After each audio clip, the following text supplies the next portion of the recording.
Words I never thought I'd be saying, a budget-friendly MacBook.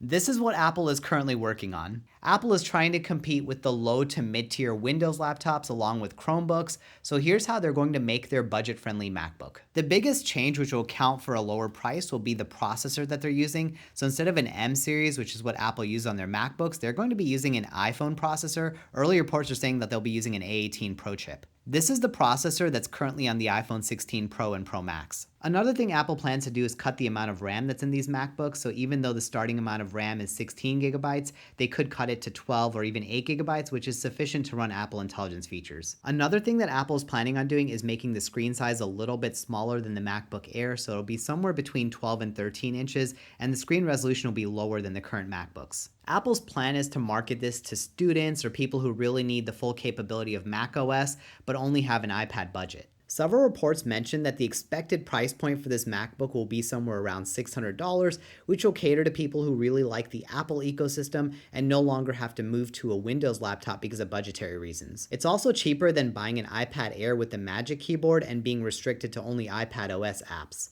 This is expected to be a little thicker than the MacBook Air, and it should be released around the first half of 2026. What do you think about Apple creating a budget MacBook? Let me know what your thoughts are in the comments below. As always, if you enjoyed watching this video, feel free to support me by giving me a like and following my channel.